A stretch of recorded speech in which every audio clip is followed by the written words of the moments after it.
En esta tarde les acompañará con la moderación. Hoy contamos con la participación del doctor Paulo Fernández Nestares Camargo, quien es abogado por la Facultad de Derecho de la Universidad de Buenos Aires, magíster en Derecho Penal por la Universidad Austral, asistente del curso superior en Fundamentos del Derecho Penal de la Universidad de Navarra, Pamplona, Reino de España. También es partícipe en la Quinta Escuela Alemana en Ciencias Criminales y Dogmática Penal Alemana del Centro de Estudios de Derecho Penal y Procesal Latinoamericana de la Universidad de Gotinga, República Federal de Alemania. También es asistente del curso de Frada, Barcelona, Reino de España. Estudiante del programa de formación de magistrados en la Escuela Judicial del Consejo de Magistratura de la Nación de Argentina, y también es jefe de despacho interino del Juzgado Federal en los Crímenes y Correccional del número 2 de la Universidad de Buenos Aires. Miembro también de la Asociación Argentina de Profesores de Derecho Penal. Y además, miembro de la Sociedad Internacional Germánica Latinoamericana de Ciencias Penales. En esta ocasión, disertaremos sobre el tema Principios del Derecho Procesal Penal. La dinámica de este diálogo jurídico consiste en dos etapas fundamentales. La primera, la disertación, y la segunda, la discusión. En la primera etapa tenemos un lapso de 45 minutos y en la segunda etapa tendrá un tiempo de 15 minutos. Sin más preámbulos, doy paso al doctor Paulo Fernando Nestares. Adelante, doctor. Hola, ¿qué tal? Buenas noches para todos y para todas. Muchísimas gracias por la invitación. En primer lugar, quería agradecerles a las alumnas y los alumnos de la Universidad de Buenos Aires que hoy están acompañándome, como así también a amigos y amigas que se han conectado y a mis primos de Lima, ya que mi abuelo era de Perú, era de Huancayo. Así que bueno, es un honor para mí poder compartir este evento con ustedes. Te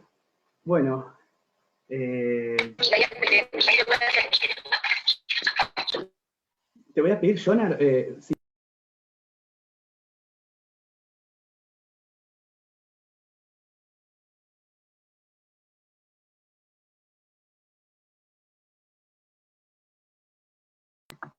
voy a compartir ahora unas diapositivas, perdón, qué viejo, un PowerPoint que preparé para poder ilustrar un poco mejor este tema de las garantías.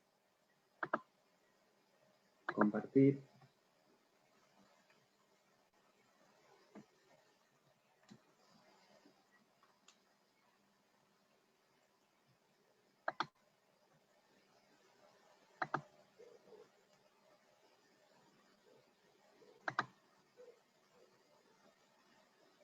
Bueno, hoy vamos a hablar de los principios del derecho procesal penal.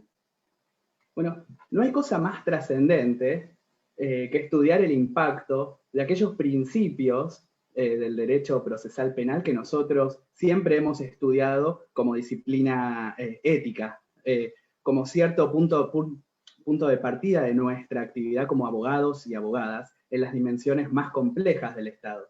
Dentro de las dimensiones más difíciles del funcionamiento estatal, yo diría que si tengo que elegir una de las dimensiones más trágicas del funcionamiento del Estado, no cabe duda, ustedes coincidirán conmigo, que es la actividad punitiva en cualquiera de sus formas. La decisión de sancionar económicamente a las personas, encaularlas, digamos, de utilizar la cárcel como mecanismo de punición, es una de las dimensiones frente a las cuales tenemos que ser más sensibles los abogados y las abogadas. Es decir, si en ninguna parte del Estado se pueden violar garantías constitucionales, mucho menos cuando se ejerce ese nivel de violencia a través de los mecanismos punitivos. Por lo menos no estoy diciendo que que el Estado tiene que prescindir del castigo, ¿no? Soy sensible a los límites de ese derecho de castigar que tiene el Estado. Pero no estoy sugiriendo una propuesta abolicionista en el sentido de que el Estado no tiene derecho a castigar. Quizás culturalmente no estamos todavía preparados, por lo menos en Argentina, para prescindir del castigo como mecanismo de solución de conflictos. Por lo menos está claro que esta época donde los derechos humanos tienen un rol protagónico, hay una fe en el derecho penal muy fuerte, muy elocuente, hay un apoyo al camino punitivo muy importante. Por ahora no voy a opinar si esto está bien o está mal. Lo que quiero decir es que no estoy proponiendo un modelo de abolición del derecho penal, pero sí, en todo caso, hoy mi propuesta es reflexionar acerca de qué implica volver a las raíces del trabajo sobre los principios del derecho procesal penal. ¿Por qué digo volver a las raíces? Porque todos nosotros, fuimos formados y formadas, hemos recibido información en los primeros minutos de nuestra vida como estudiantes de Derecho, y la primera información que recibimos es sobre la vigencia de ciertos puntos de partidas constitucionales. Todos nosotros hemos recibido información de lo que significa, por ejemplo, el juicio previo, el principio de inocencia, el debido proceso. Y la sensación que recibíamos era que sin esos principios estábamos perdidos, no podíamos vivir, sin sentir que teníamos que estar cubiertos por esta disciplina. Sin embargo, percibimos que en la medida que avanzamos en la formación como abogados y abogadas, nos enfrentamos con la sensación de que la vigencia de esos principios empieza a ser cada vez más reducida, empieza a perder trascendencia, hasta que llega un punto donde nos preguntamos, ¿y para qué regía el indubio pro reo? ¿Qué significa que hay juicio previo si hay hoy una prisión preventiva? Empezamos a cuestionar la verdadera vigencia de esos principios, porque estamos desacostumbrados al uso de esas garantías. Incluso cambiamos esa disciplina por otra mucho más elocuente. Por ejemplo, cambiamos el rol de las garantías por el rol de la justificación de la pena. Y entonces sucede que empezamos a sentir que esos principios eran una expresión de deseos que leíamos en los libros, ¿no? Que leíamos en Binder, que leíamos en Mayer, que leíamos en Oreguardia, por ejemplo, en Perú, con lo cual nos recibía la facultad en nuestros primeros momentos de formación, pero que en verdad no son instrumentos que sean operativos para la vida práctica. Y luego nos convencemos de que esto es así, de que ninguna de estas cosas es realmente operativa, a tal punto que cuando presentamos, por ejemplo, un escrito invocando el principio de legalidad o el principio de culpabilidad, casi que el juez o el fiscal nos miran con desdén, ¿no? Como bichos raros, como decimos en Argentina. Bueno, qué falta de estilo, ¿no? Argumentar con una garantía. Parecería que no tenemos ningún argumento, porque las garantías son solo argumentos de impacto, ¿no? O argumentos muy iniciales. Entonces llegamos a un punto donde sucede que después pasamos a ser jueces, jueces de primera instancia, de tribunal oral, de un superior, de una cámara de apelaciones, y llegamos a ser jueces, y bueno, eso sucede cuando en verdad tenemos un total descrédito con las garantías constitucionales.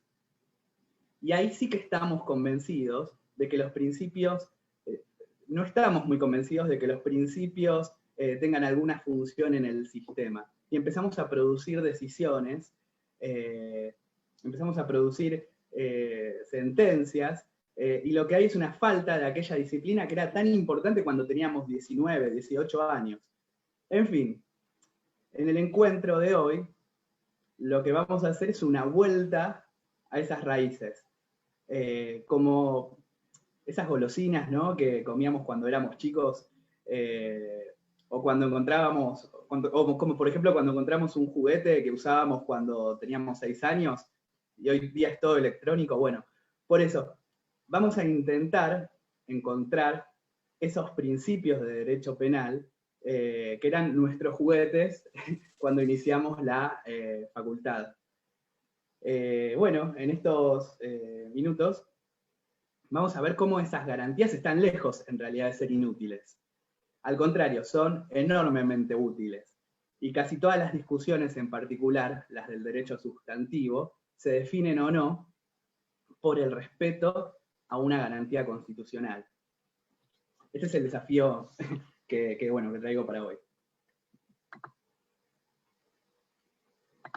Bueno, es sumamente relevante empezar desde lo más amplio a lo más pequeño. El sistema penal es un conjunto de disciplinas que van a condicionar la adjudicación de una pena a un ciudadano o a una ciudadana.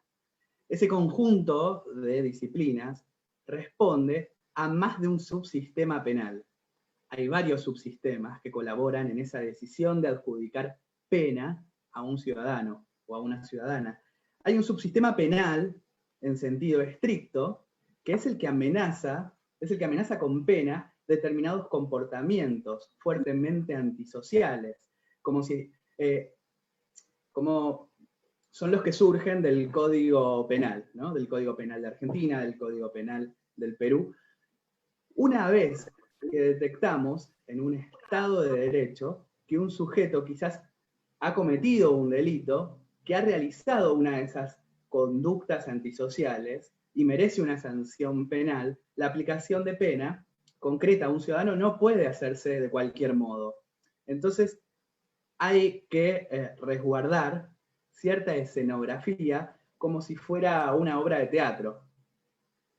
La obra de teatro, como ustedes saben, no se expone de cualquier modo, ¿no? Necesita un vestuario, necesita un mobiliario, necesita de actores, de actrices, necesita de un tiempo, digamos un conjunto de pasos para el desarrollo argumental, ¿no? Bueno, lo mismo sucede en el subsistema del proceso penal, que es el que se encarga justamente de resguardar esa escenografía. No podemos aplicar pena sin que se cumplan esas condiciones escenográficas, como dice Rusconi en Argentina. Cuando culmina esa etapa, y sabemos que el sujeto tiene que recibir una pena, el modo de aplicación directa de la pena sobre el cuerpo de la persona, el modo de aplicación directa de la pena requiere también de ciertas condiciones institucionales para el cumplimiento de la pena, que de eso se encarga el subsistema penitenciario, también conocido como el subsistema de ejecución de la pena. Y bueno, y antes que todo eso, todo el sistema penal no busca que nosotros cometamos el delito para luego continuar con todos estos subsistemas, sino que pretende que nosotros seamos disuadidos de no cometer el delito. Es decir, hay un sistema de prevención del delito al cual llamamos subsistema policial, ¿no? Por donde se inicia muchas veces el camino del derecho procesal penal. Entonces, el sistema penal es un conjunto que está integrado por un subsistema policial, un subsistema penal, un subsistema de ejecución de la pena. Y ahora, nada de esto tendría demasiado sentido si no intentamos darle a estos 4 subsistemas un objetivo material. ¿Qué es lo que pretende el legislador cuando relata un código procesal penal o una ley de ejecución de la pena? Bueno, voy a insistir en la idea de que el objetivo del legislador es asegurar de que cada una de estas etapas se cumplan con los requisitos constitucionales, con los límites para la aplicación de una pena, en sentido amplio. La idea es que no puede haber imputación en el ámbito del derecho penal sin el resguardo de ciertas garantías, de ciertos principios constitucionales. Y no puede haber adjudicación procesal de la pena sin el resguardo de ciertos principios. En este sentido, tanto el derecho penal como el derecho procesal penal coinciden en que lo fundamental, coinciden en esto que es fundamental, ¿no? Que los dos reglamentan, son la reglamentación de obstáculos constitucionales para la aplicación de una pena de modo legítimo. Entonces, el derecho penal es reglamentación de qué obstáculos constitucionales. Bueno, encontramos como obstáculos constitucionales el principio de legalidad, el principio de culpabilidad, el principio de igualdad ante la ley, el principio de proporcionalidad, el indubio pro reo. Y el derecho procesal penal es reglamentación de qué obstáculos constitucionales. Bueno, son los que vamos a ver hoy, ¿no? El principio de juicio previo, el principio de inocencia, el de irretroactividad de la ley penal, la ley procesal penal, el juez natural, imparcialidad e independencia judicial, la inviolabilidad del derecho de defensa en juicio, la prohibición de la persecución múltiple. Ambos ordenamientos no tienen otra función que la de reglamentar estos obstáculos. Porque si el objetivo no estuviera presente, no tiene sentido ni un código procesal ni un código penal. Entonces, ¿qué sentido tiene que el legislador establezca que en el acto de indagatoria tiene que estar presente el defensor, si no es que está regulando el derecho de defensa en juicio, ¿no? Entonces, cuando partimos de la idea de que detrás del Código Procesal Penal lo que hay son puntos de partida constitucionales que tienen nombre y apellido, ya establecidos, todo empieza a tener un sentido que se pierde si detrás de esas regulaciones no observamos que están presentes estos puntos de partida. Esto permite una consecuencia adicional importante, permite que tanto el derecho penal como el procesal penal, al ser manifestaciones del mismo texto constitucional, empiecen a ser utilizados con políticas criminales coherentes. Que en algunos casos, no sé si sucede en Argentina, en algunos casos. En la medida que, bueno, que advertimos que el Código Penal y el Código Procesal Penal son manifestaciones de una política criminal cuya parte más estable está formada por estos principios, no puedo solo trabajar con el ámbito penal y desoír el ámbito procesal, o viceversa. Bueno, pasemos al siguiente power.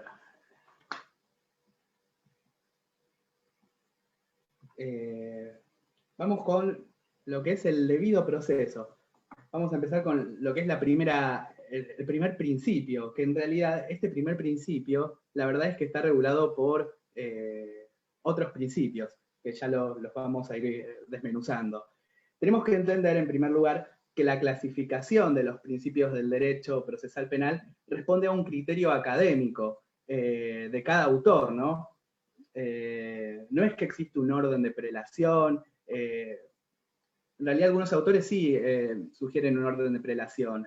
Para Binder primero viene el juicio previo, ¿no? Y después podemos empezar a hablar de los siguientes principios. Después va a haber otros autores que empiezan por lo que es el debido proceso.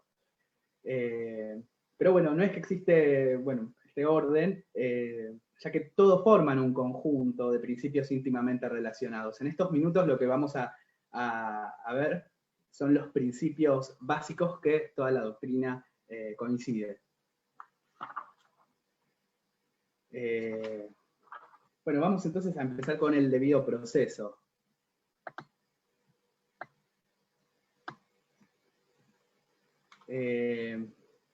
La mención de este principio puede parecer redundante, porque todos los principios que vamos a tratar conforman el debido proceso. Pero vale la oportunidad para recordar que si el proceso se integra por etapas en las cuales los actos apuntan a un objetivo conducente a cada una de ellas y se encuentran debidamente regulados, tienen que estar regulados por la ley. Así cada parte o sujeto tiene deberes y derechos de acuerdo al rol que le corresponde en el proceso, el cual no puede desenvolverse arbitrariamente. El debido proceso se desarrolla cumpliendo exactamente lo que marca el Código Procesal Penal, ¿no? La norma, para cada situación que el legislador previó. Y de este modo asegura las condiciones para que la justicia penal se administre como corresponde, evitando que la autoridad afecte los derechos fundamentales de la persona, ¿no? Por ejemplo, no se puede hacer un allanamiento sin una orden fundada, ¿no?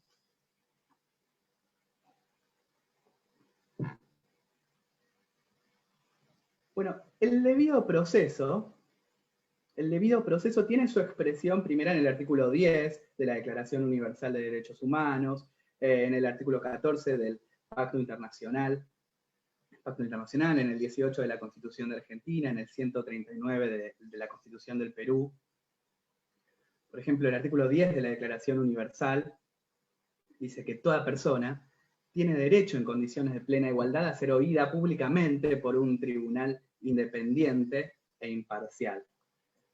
Bueno, como les decía, la Constitución del Perú del 93 reconoce como un principio de la función jurisdiccional la observancia del debido proceso. La mención de este principio, como les decía, puede parecer redundante, ¿no? Porque todos los principios que vamos a tratar de alguna manera se desprenden, ¿no? Pero bueno, lo cierto es que de alguna manera cada principio tiene su función independiente, ¿no? Después vamos a ver que de otros principios, para el caso del sistema acusatorio, se van a desprender otros subprincipios al mismo tiempo, pero bueno, vayamos por parte, ¿no? Vayamos por parte. Bueno, como les decía, vamos a empezar por el juicio previo. Nuestra Constitución de Argentina expresa en el artículo 18 que ningún habitante puede ser penado sin juicio previo fundado en ley anterior al proceso. La ubicación de esta frase dentro de los derechos constitucionales le otorga un carácter básico y fundamental. Pero nos tenemos que preguntar cuál es la función y cuál es el contenido, ¿no?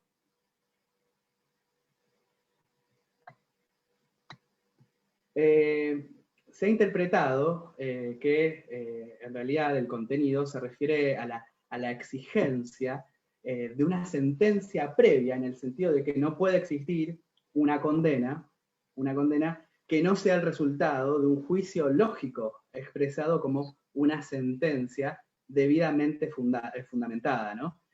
Se argumenta que solo un juicio de esa naturaleza puede estar fundado en una ley previa al hecho del proceso. Juicio, en esta línea, significa una operación del entendimiento que consiste en comparar dos ideas para conocer y determinar sus relaciones. En nuestro caso, se trataría de una operación de subsunción de los hechos al derecho, que hace el juez al dictar una sentencia. En este sentido, Carrara lo llama el juicio en sentido ideológico. Si hacemos una interpretación más dinámica de la Constitución, más dinámica, histórica, demuestra que en realidad se está refiriendo a juicio como una institución político-cultural y no como un juicio lógico. Claro que no puede haber un juicio sin sentencia, pero el juicio lógico que está detrás, que está en la sentencia, es una consecuencia derivada y no principal. Podemos hablar de juicio previo en dos dimensiones. Tenemos por un lado, lo podemos identificar como una limitación objetiva al poder punitivo del Estado, ¿no? Acá me refiero a la forma concreta que prevé la Constitución. ¿Qué significa entonces juicio? Bueno, para la Constitución lo que va a significar es concretamente el juicio oral, público y por jurados. Entonces, debe existir un proceso, un camino que conduzca al juicio. Y ese proceso tiene que regirse por una ley anterior al hecho que es su objeto. El juicio entonces tiene que estar preparado y controlado, tiene que estar con esas dos características, ¿no? Preparado y controlado. La preparación del juicio, la investigación preliminar, el control de acusación, así como el control de la sentencia a través del sistema de recursos, conforman, junto con el juicio, la totalidad del procedimiento en sentido estricto. Acá entra, por ejemplo, el derecho a recurrir, ¿no? A recurrir ante un tribunal superior y distinto, imparcial, ¿no? Entonces, acá vemos cómo van desprendiéndose de este principio otros subprincipios o otras garantías, o se van relacionando, ¿no? Y así podemos decir entonces que el castigo solo se puede imponer mediante un proceso penal que termine en un juicio oral, público y por jurados. Y después tenemos una limitación de tipo subjetiva, ¿no?, al poder punitivo del Estado. Y nos podemos referir al juicio como... acá en realidad, cuando hacemos esta separata, esta limitación, en realidad le decimos subjetivo porque nos estamos refiriendo ¿a quién? Al juez. Al juez o a la jueza, ¿no? Al magistrado o a la magistrada. Es el único funcionario habilitado para desarrollar el juicio.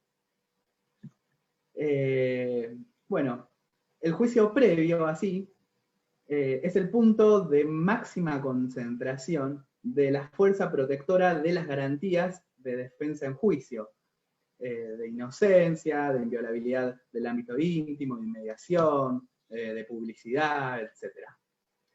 Ahora bien, existen muchas formas de violar la garantía del juicio previo. Algunas formas son burdas, ¿no? Como nos pasó en la Argentina en el periodo dictatorial del 76 al 82, ¿no? Generalmente esto sucede en los periodos dictatoriales, que se revisten con un ropaje de legalidad. Pero bueno, hay otras formas mucho más aceptadas y por eso son más peligrosas también.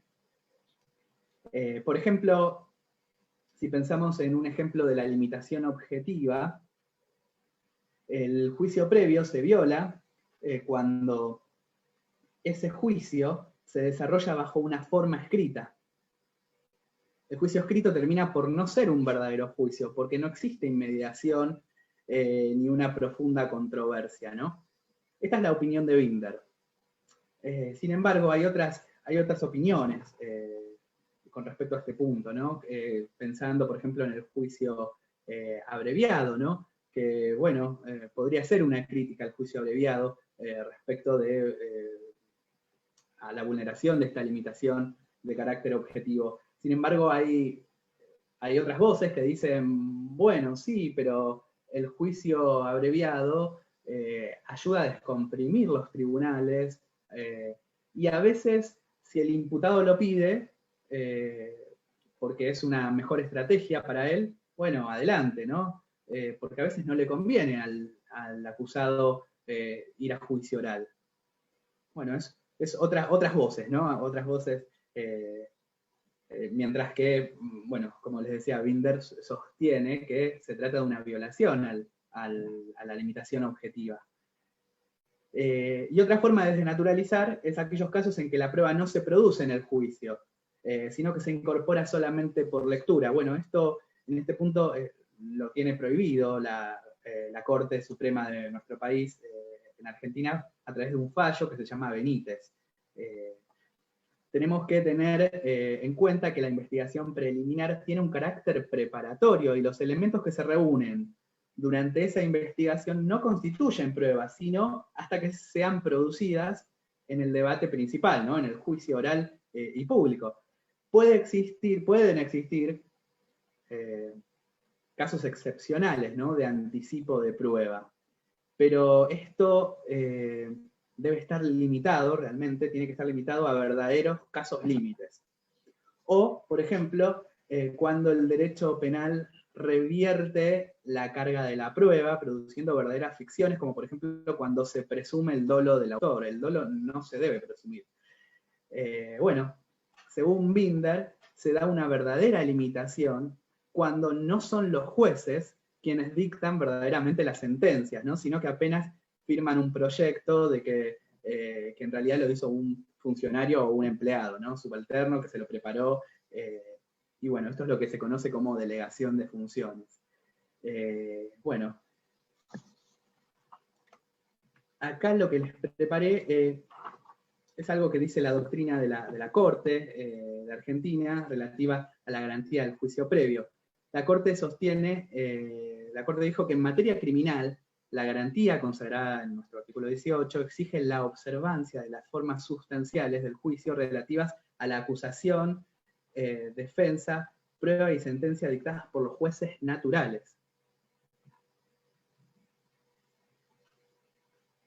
Bueno, vamos a pasar entonces ahora al principio de inocencia o de no culpabilidad.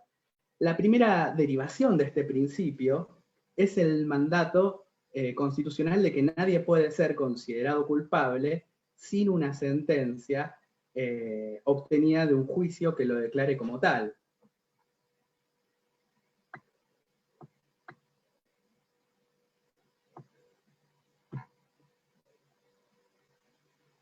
Bueno, por lo tanto, toda persona es inocente y así debe ser tratada mientras no se declare una sentencia mientras no se declare en una sentencia judicial su culpabilidad. Esto quiere decir que solo una sentencia tiene esa virtualidad, que al momento de la sentencia solo existen dos posibilidades: o es culpable o es inocente, y que la culpabilidad debe ser jurídicamente construida. Esa adquisición implica un grado de certeza. El imputado o la imputada no tiene que construir su inocencia, y no puede ser tratado o tratada como culpable. La persona acusada llega al proceso con un estatus de inocencia, decimos, ¿no? Con una presunción también, que esta presunción este estatus debe ser destruido, y en ello reside la construcción de la culpabilidad. Se puede decir que este principio es una reacción ante los abusos de la Inquisición, como modelo del proceso penal arbitrario. Sin embargo, para las posturas como las del positivismo criminológico, ¿no?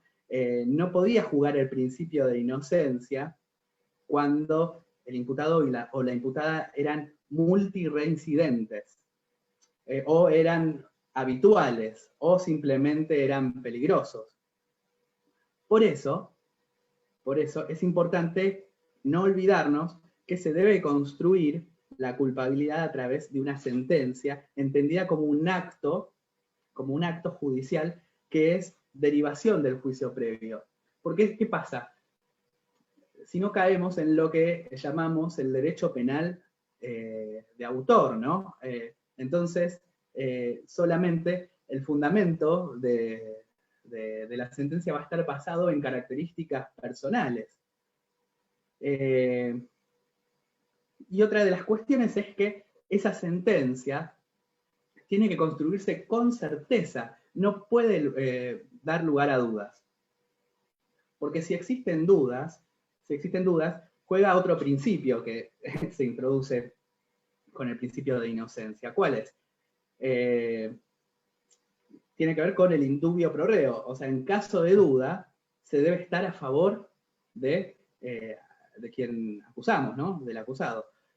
Otro punto es que el acusado no tiene que probar su inocencia. Es decir, no puede hacérsele asumir la carga de la prueba.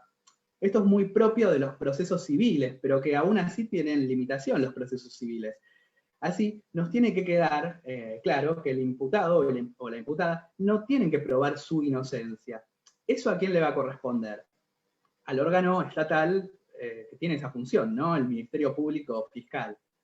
En definitiva, el acusado llega al proceso libre de culpa y solo por sentencia puede ser declarado como tal. Esto es muy importante destacar porque muchas veces creemos que esta garantía se vulnera por el simple hecho de que los medios de comunicación ya juzgan, ¿no? Ya juzgan, condenan y mandan a la cárcel muchas veces los medios de comunicación. Sin embargo, no. Este principio solamente se vulnera a través, perdón, no es que se vulnera, pero solamente se declara, se puede declarar culpable a una persona solo a través de una sentencia judicial, ¿no? Por más que lo digan los medios de comunicación, no se estaría vulnerando esta garantía. Muchas veces sucede que los procesados son tratados como culpables y que en muchas ocasiones, por defectos del procedimiento, la sociedad dice, bueno, en realidad los están dejando salir, pero en realidad hay una diferencia bastante grande entre los procesados y los condenados.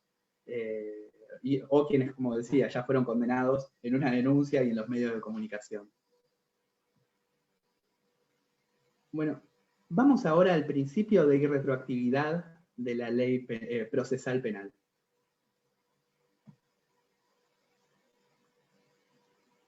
Ahí puse irretroactividad de la ley penal, pero me faltó la palabra procesal penal, de la ley procesal penal. Lo que pasa que, bueno, como yo decía, los obstáculos al derecho procesal penal, los obstáculos constitucionales, ¿no? Están íntimamente relacionados con los del derecho sustantivo. Entonces, bueno, ya a veces esos puntos de contacto, bueno, hacen, en este caso asumo el error material, pero bueno, fue por eso. Bueno, en nuestra Constitución argentina, como les decía, contamos con el artículo 18 que dice que nadie puede ser penado sin un juicio previo fundado en ley anterior al hecho del proceso. Esto quiere decir que la organización legal del proceso debe ser anterior al hecho, tan anterior como la tipificación del delito y la previa estructuración legal del proceso. Es decir, existe una relación paralela entre la previa legalidad de la tipificación de los delitos y la previa estructuración legal del proceso.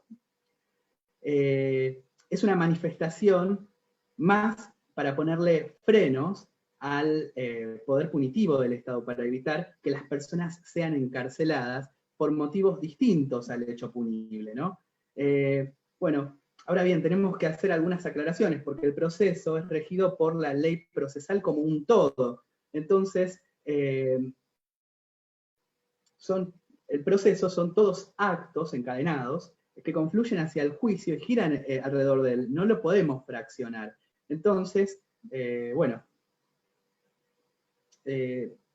vamos a ver que podemos decir que la ley procesal penal es irretroactiva cuando altera el sentido político criminal, ¿no? Entonces, ¿cuándo una ley produce una alteración de este tipo? Bueno, cuando distorsiona el concepto sustancial de juicio previo. Por ejemplo, una ley que limite las posibilidades del recurso de sentencia en un juicio, ¿no?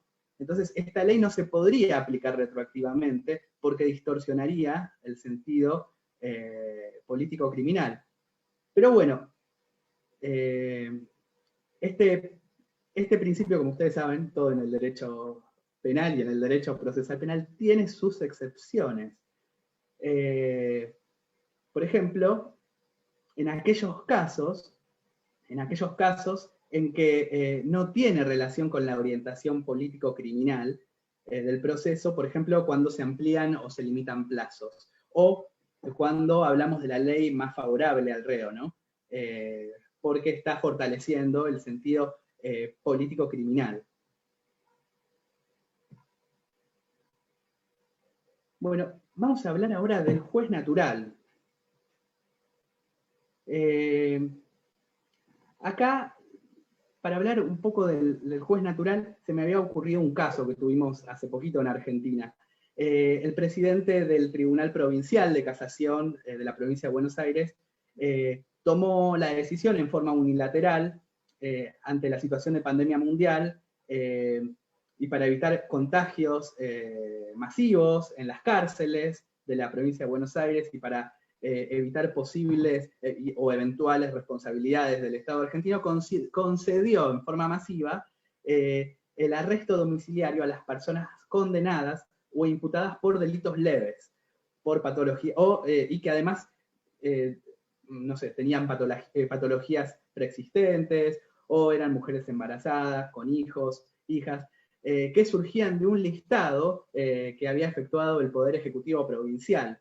La excepción había sido las personas condenadas o imputadas por delitos graves.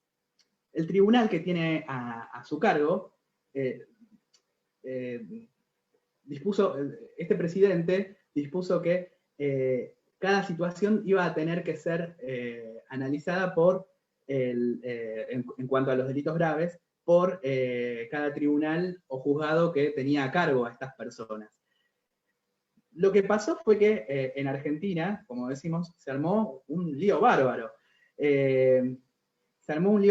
¿Por qué? Porque generó un fuerte repudio social. Se había afectado la garantía del juez natural al otorgar a un número indeterminado de personas el arresto domiciliario. Además de que fue discriminatoria la clasificación de personas imputadas y condenadas por delitos leves o graves. Leves por un lado y los graves por el otro. Por ese motivo, la Corte Provincial suspendió los efectos del fallo para luego anularlo. La Corte dijo que debía analizarse siempre el caso por caso,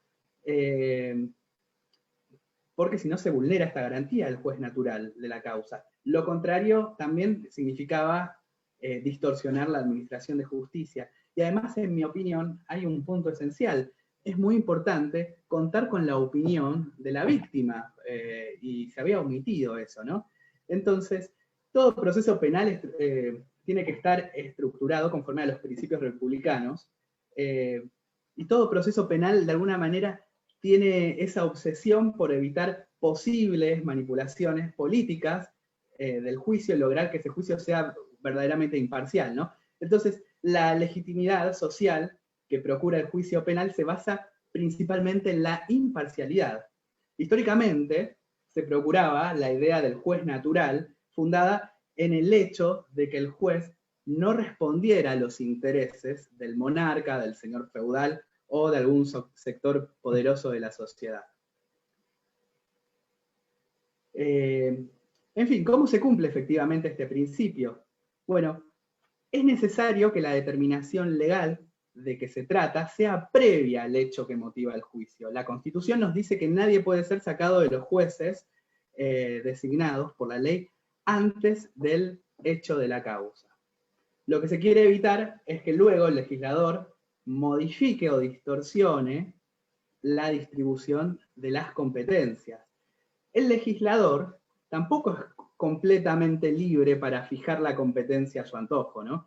Tiene que respetar principios tales como la igualdad ante la ley. Por ejemplo, no puede crear un tribunal especial para juzgar a personas judías o a personas católicas o de determinada línea política. La competencia siempre tiene que estar fijada conforme a criterios generales y teniendo en cuenta la distribución del trabajo, que puede reparar la especialización, pero no debe cubrir una decisión discriminatoria, no pueden cubrir esto.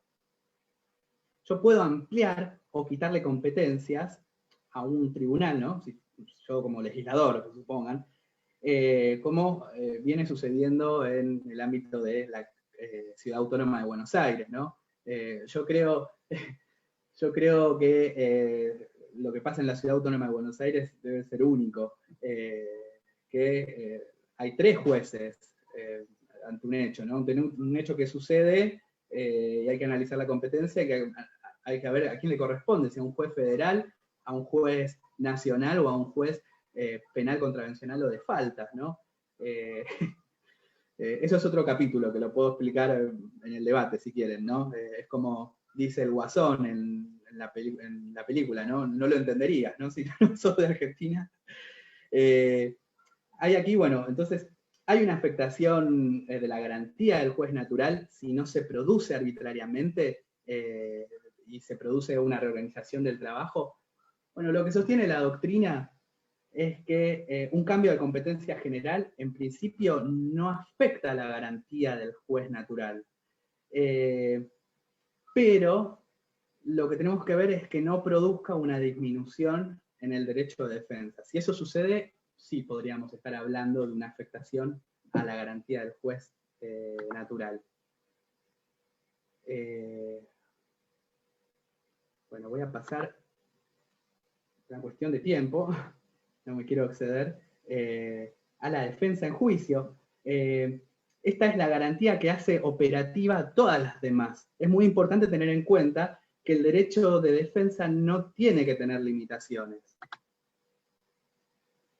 Según algunas legislaciones, se adquiere, una vez que la calidad de imputado, ¿no? Se adquiere una vez que la acusación tiene cierto grado de verosimilitud. Se dice que solo es a partir de una imputación formal que puede hacer uso de su derecho de defensa en juicio. Sin embargo, esta interpretación es errónea porque, como dice Binder, cuando menor es el grado de formalización de la imputación, mayor va a ser la necesidad de defensa. Por eso el derecho de defensa debe ser ejercido desde el primer momento, a pesar de que la imputación sea vaga o sea informal. Entonces, cuando hablamos de derecho de defensa en sentido material, nos referimos a que debe poder ejercerlo personalmente. Por ejemplo, en una declaración indagatoria. En los sistemas mixtos, es así como la conocemos, declaración indagatoria. Y en los sistemas acusatorios, es un poco más moderna la terminología, como audiencia de imputación de cargos, u otros nombres similares. De esta manera, más allá del nombre con que se llame, lo cierto es que constituye una oportunidad para que la persona acusada ejerza este derecho, ¿no? Pueda dar su versión del hecho, pueda ofrecer pruebas, aportar nombres de testigos. Cualquier excepción tiene que ser limitada, ¿no? Es importante que el imputado tenga acceso a la imputación que se le formula, que conozca cuáles son los hechos que se le imputan. Cualquier excepción debe ser siempre limitada, tanto en su duración como en razones de necesidad y urgencia. Supongamos que hay un secreto sumario porque se tiene que realizar un allanamiento, ¿no? Pero bueno, tiene que haber un límite. Por otra parte, en cuanto a la defensa técnica, el acusado debe ser asistido por un defensor letrado de su confianza, o, en caso de no contar con uno, el Estado debe asistirlo en forma gratuita. Y acá vemos que se desprende otro principio, ¿no? Que es el de gratuidad. Excepcionalmente y bajo ciertas circunstancias, el imputado puede defenderse por sí solo. También es dable comentar que en Argentina se han dado casos que si el juez advierte que la defensa técnica es defectuosa, puede darle intervención al Ministerio Público de la Defensa. Bueno, voy a pasar rápidamente a la prohibición de la persecución penal múltiple. Según este principio, no se puede someter a proceso a un imputado dos veces por el mismo hecho, sea en forma simultánea o sucesiva. Acá lo importante de esta garantía, de este principio, es que tengamos en cuenta que lo inadmisible es la no repetición del proceso, porque si no esto puede causar una doble condena, ¿no? Entonces la doctrina es unánime cuando habla de que deben haber tres identidades tres identidades o correspondencias, ¿no? Se tiene que tratar de la misma persona, acá no creo que haya falta hacer ninguna aclaración, pero la persona tiene que estar determinada. Tiene que hablarse del mismo hecho. En cuanto al hecho se trabaja, recordemos que en el sistema procesal penal trabajamos con hipótesis fácticas, ¿no? Con algún tipo de significación jurídica. Se trata de una identidad fáctica y no jurídica lo que tenemos que buscar. La excepción va a estar dada si un mismo hecho puede estar encuadrado dentro de un delito de acción pública y al mismo tiempo dentro de otro delito de acción privada. Acá van a tramitarse por separado, más allá de que después se pueda pedir la unificación de penas, ¿no? Pero acá lo que nos interesa es que la hipótesis fáctica sea la misma.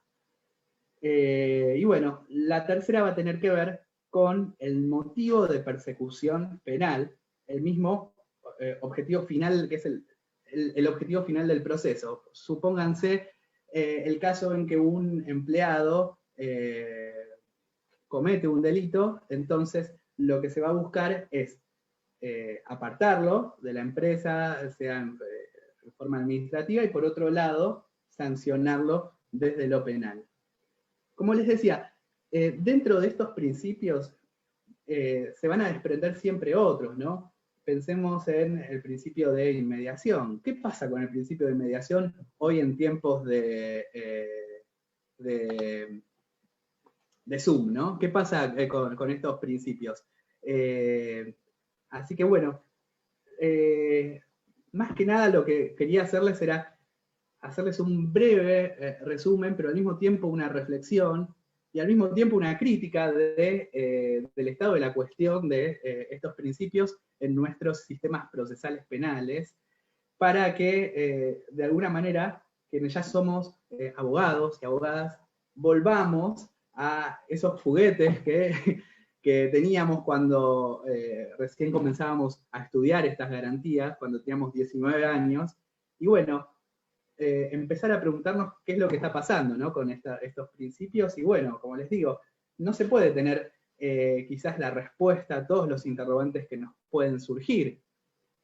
Está claro el ejemplo de qué pasa con el principio de inmediación en estos momentos, en tiempos de pandemia y de Zoom, ¿no? Pero bueno, nada, estoy abierto a poder responder lo que no haya quedado claro, y por supuesto, lo que necesiten. Habiendo concluido con la primera etapa, pasaremos a la ronda de preguntas, por la cual representando, voy a decir las reglas de la dinámica. Se les dará el pase a aquellas personas que piden la palabra por medio del Zoom, a través del chat, o también pueden ser directamente prendiendo su micro y directamente haciendo la pregunta al doctor. O también en el caso de Facebook, las preguntas también serán dictadas para que el ponente pueda responder.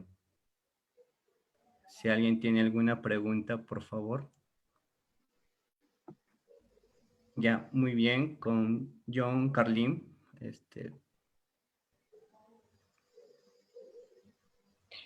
Sí, ¿qué tal? Buenas tardes.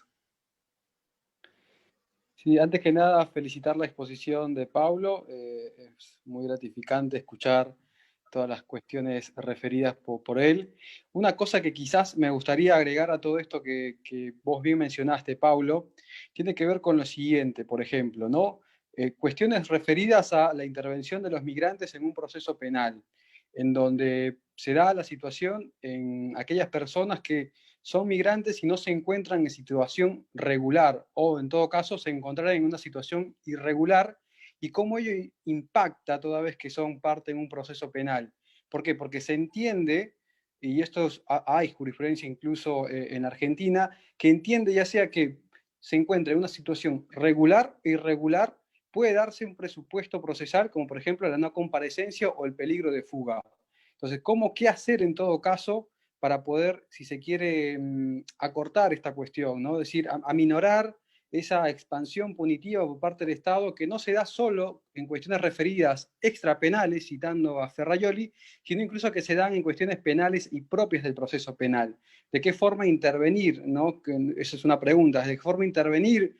De que cómo, en todo caso, o cuál sería el rol que debe tener el Estado? Digo, porque muchas veces estas cosas se intersectan con otros derechos que pueden ser con cuestiones propias de derechos civiles y políticos, o por ejemplo derechos económicos, sociales, culturales y ambientales, que todavía hay como cierta resistencia por parte de los operadores judiciales respecto a de qué forma debe abordar el Estado, o de qué forma debe responder el Estado, más todavía en un proceso penal, para no caer, si se quiere, en un activismo judicial, ¿no? Así que me gustaría escucharte a vos, viendo que vos sos parte también un poco de este sistema, ¿no? Por la función que ejerces. Así que esa es la pregunta. Muchas gracias. Muchas gracias, John. Bueno, a medida que traías esta pregunta, yo lo primero que pensaba es en la palabra vulnerabilidad, ¿no? Porque por lo general, las personas migrantes, ¿no? Y que quizás no, frente a una medida cautelar, van a tener problemas en cuanto a fijar un domicilio. Bueno, para mí se trata de un grupo vulnerable, ¿no? Entonces, con muchísima más, se trata de un caso complejo, ¿no? Al mismo tiempo. En la Argentina contamos con el Ministerio Público de la Defensa, que a su vez cuenta con una oficina de refugiados, ¿no? Entonces, de alguna manera se encargan de asistir a las personas, pero otra cosa que es muy importante en estos casos para analizar, ya que tenemos que analizar siempre el caso por caso, no es que se puede dar una generalización, porque también hay que ver de qué delito se trata y demás, es que ante todo la prisión preventiva debería ser la excepción, ¿no? La regla es la libertad, ¿no? Cuando hablamos en esta materia. Entonces, lo que concluyo es lo siguiente, que estamos ante un grupo vulnerable que cuenta a través de la ley del Ministerio Público de la Defensa, cuenta con la posibilidad de un patrocinio jurídico gratuito y además con una oficina, por ejemplo, en el caso de que se diera el caso de refugiados, y generalmente se le da un tratamiento especial por ser grupos vulnerables. Y bueno, nada, como te decía, la libertad es la regla, ¿no? Y la prisión preventiva siempre va a ser la excepción para cualquier caso. Muchas gracias, doctor, por responder. La compañera Karen Pareja pregunta, en el juicio previo con la limitación subjetiva, ¿cómo es que se puede responsabilizar penalmente al autor?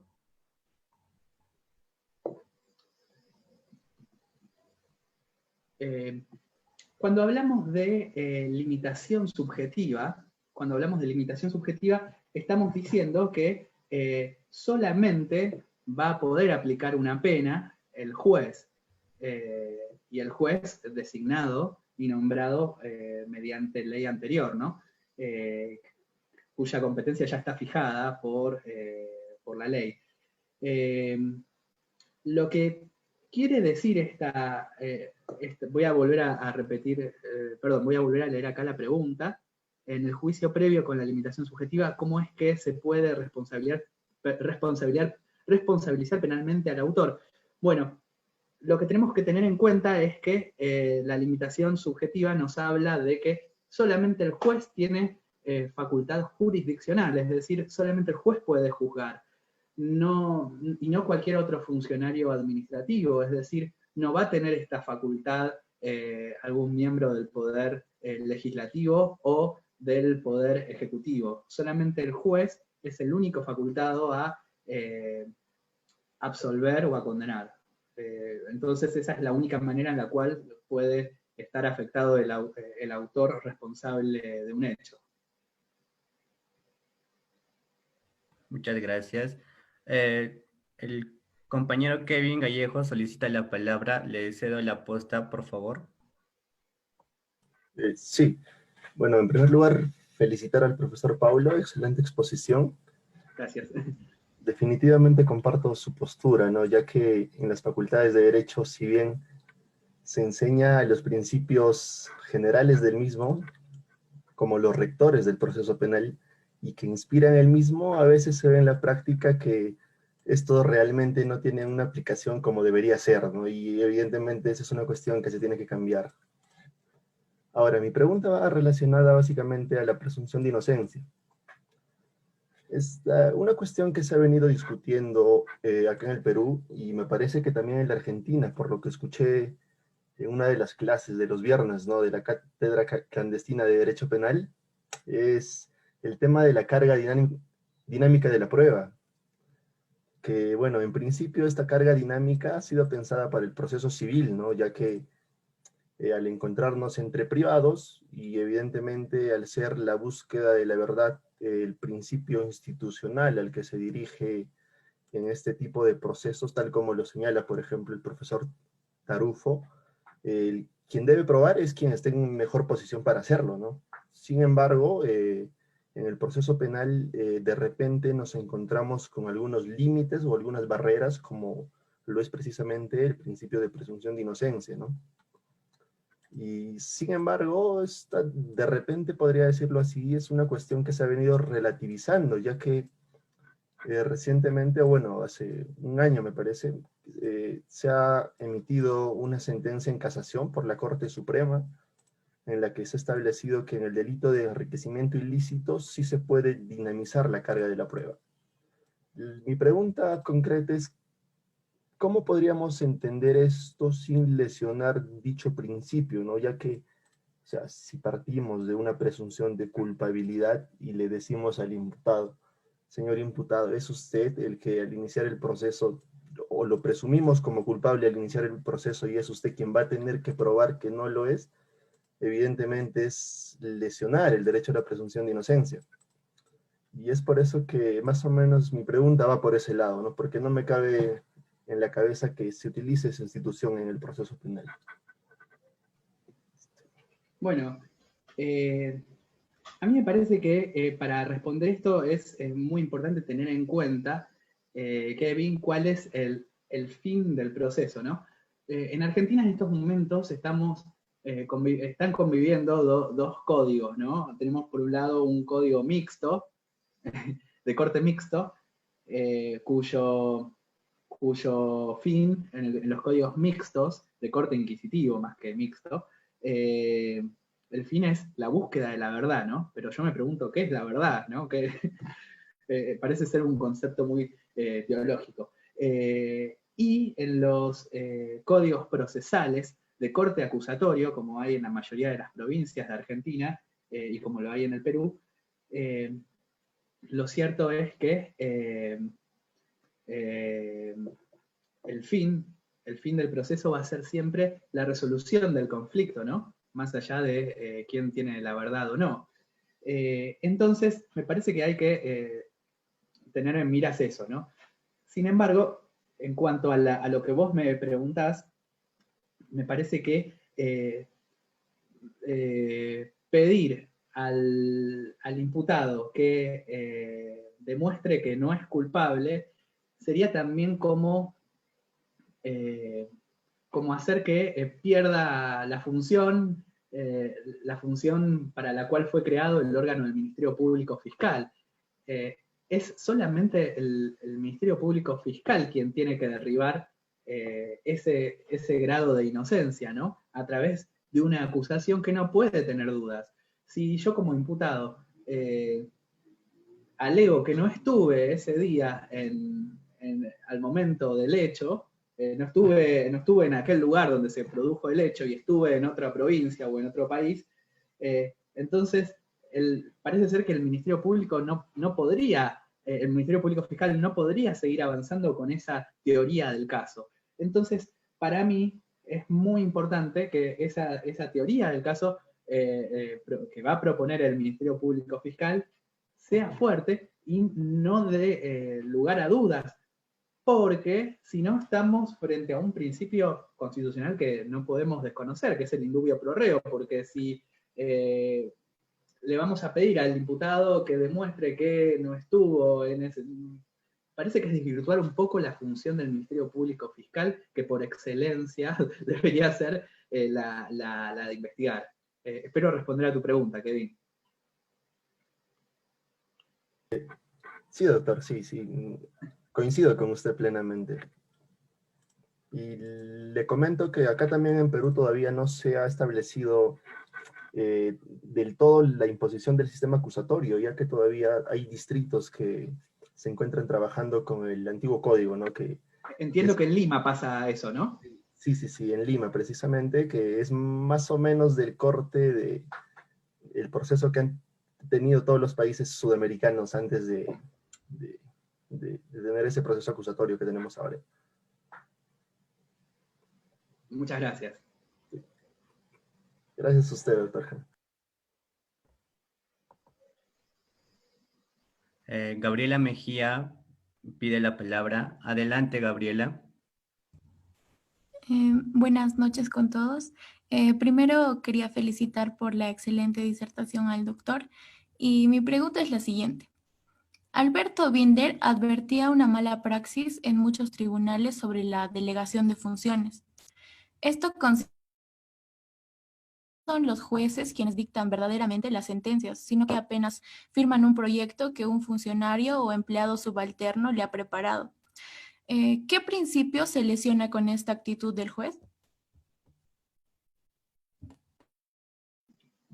Bueno, lo que se dice, en palabras de Binder, lo que se dice que acá se estaría vulnerando la propia función del juez, ¿no? Habría un menoscabo de alguna manera a su independencia, a su independencia judicial, ¿no? Binder lo que dice es que hay tres maneras de garantizar esa independencia judicial. Una, por ejemplo, es que el superior de ese juez, ¿no? El que revisa los recursos, no le diga, no le dé órdenes, ¿no? Entonces, eso está garantizado. La otra se dice que tiene libertad respecto de los otros dos poderes, ¿no? Del legislativo y del ejecutivo.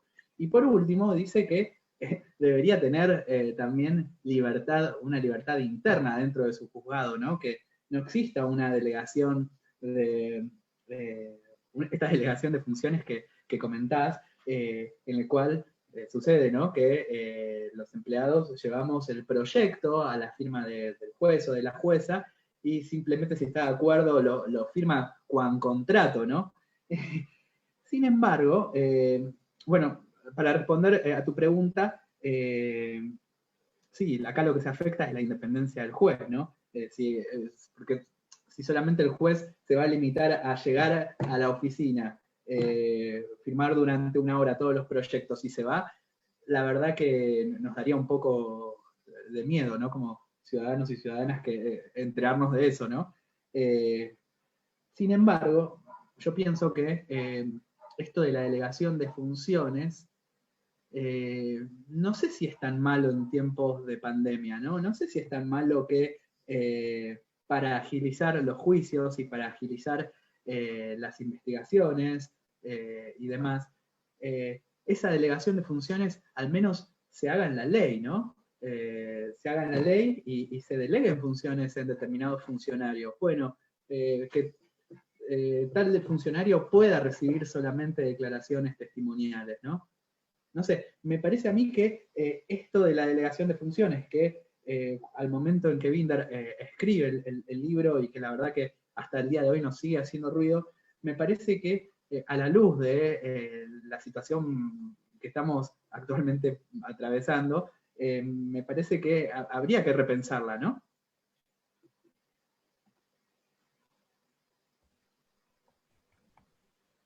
Muchas gracias, doctor. ¿Alguien más desea preguntar?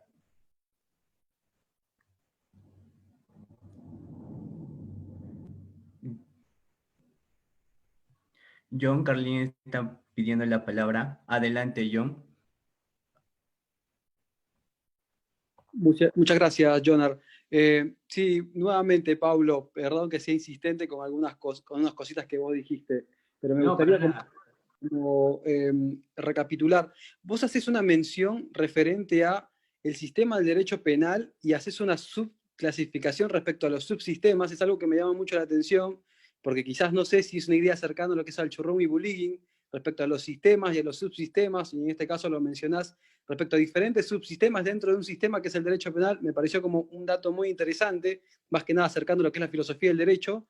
Luego, dos preguntas que tienen que ver, una por un lado respecto a, nuevamente, prisión preventiva, y lo segundo respecto a los juicios abreviados, que vos bien habías mencionado.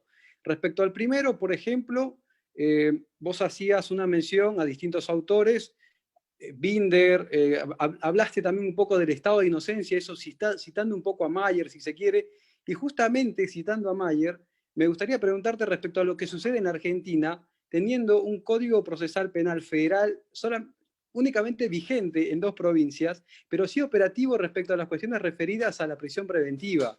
Entonces, es ahí en donde, en definitiva, se toma un artículo determinado donde nos trae un catálogo de medios alternativos antes de llegar, por ejemplo, a la prisión preventiva, que es el inciso K, ¿no? Y quería preguntarte sobre esto, ¿no? Si consideramos realmente a lo Mayer que la inocencia o la libertad es la regla y la excepción a la regla es la prisión preventiva, si estos incisos los tenemos que entender justamente como medios alternativos o es que la libertad se va degradando hasta llegar a la prisión preventiva.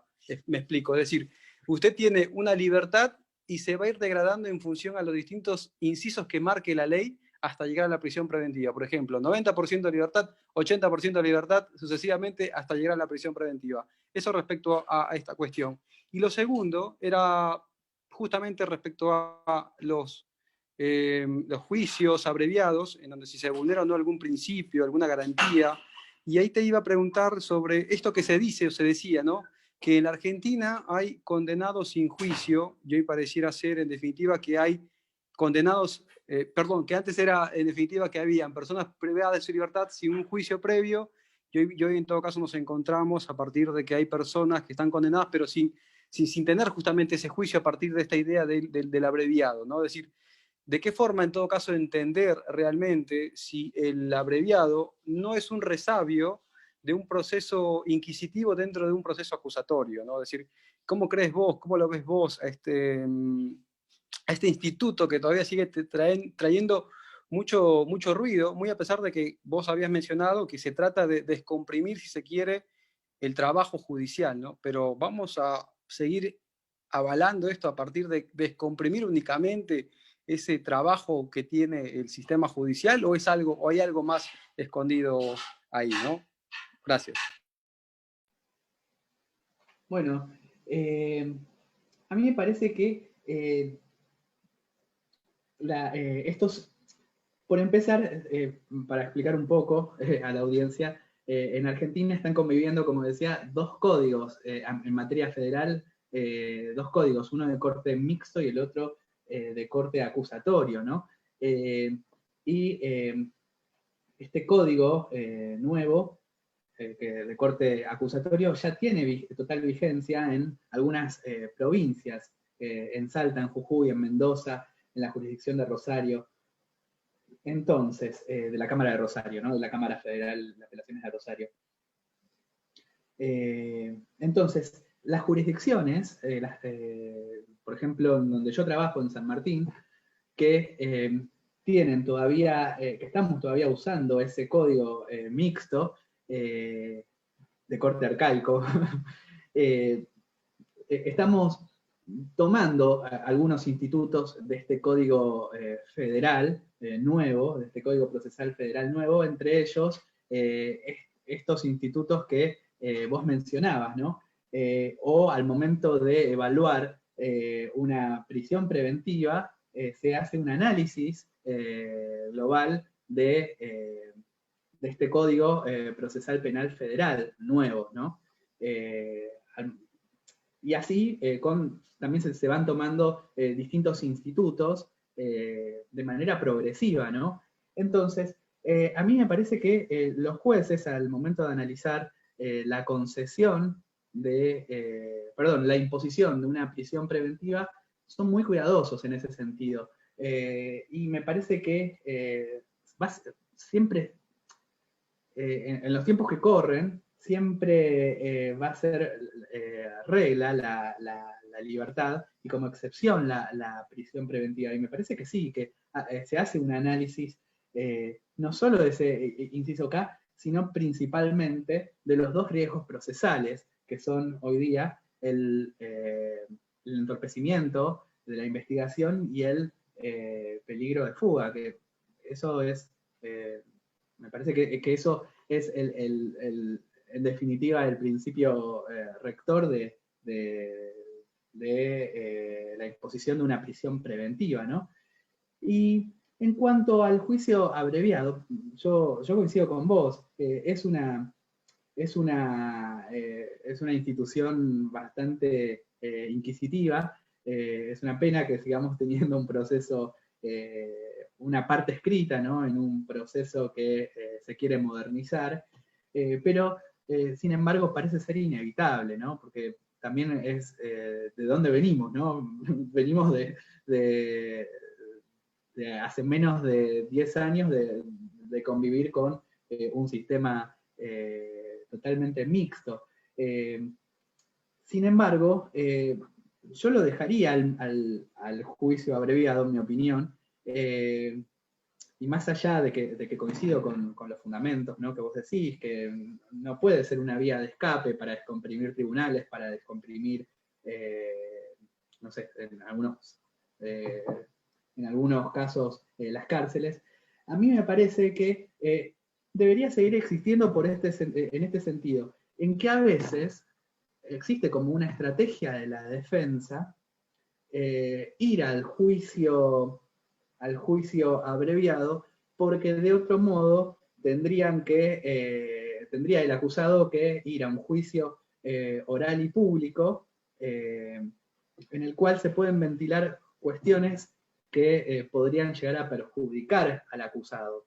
Un caso, te doy un caso que pasó en Buenos Aires, que el imputado no quiso ir a un juicio abreviado y junto con su defensa dijeron, no, vamos a juicio oral. Y en el juicio oral,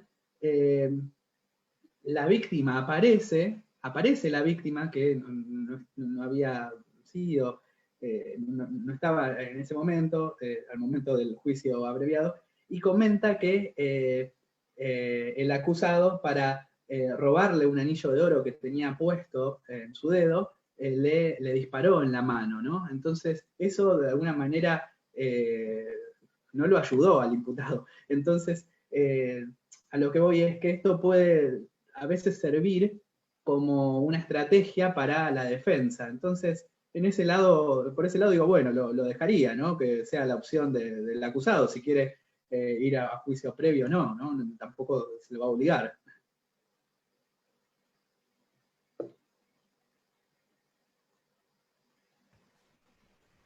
Muchas gracias, doctor. ¿Alguien más desea preguntar?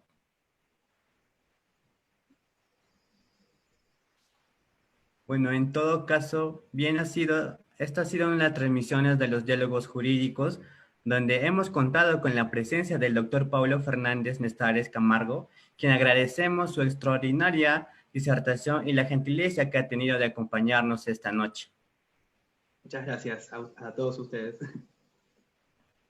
Muchas gracias, estimado doctor. En nombre del CAGDER se le hace el extensivo el agradecimiento por su predisposición y colaboración para el desarrollo de este tipo de espacios de participación y discusión académica. Siendo todo esto por hoy, cualquier duda, informe o comentario se insta a ponerse en contacto con el café en sus distintas plataformas virtuales. Estamos en Facebook, Twitter, Instagram, Wixsign y demás, como Café Jurídico, Derecho y Sociedad CADGERS, para tener más información respecto a posteriores eventos. Muchas gracias por participar de este curso de diálogos. Gracias.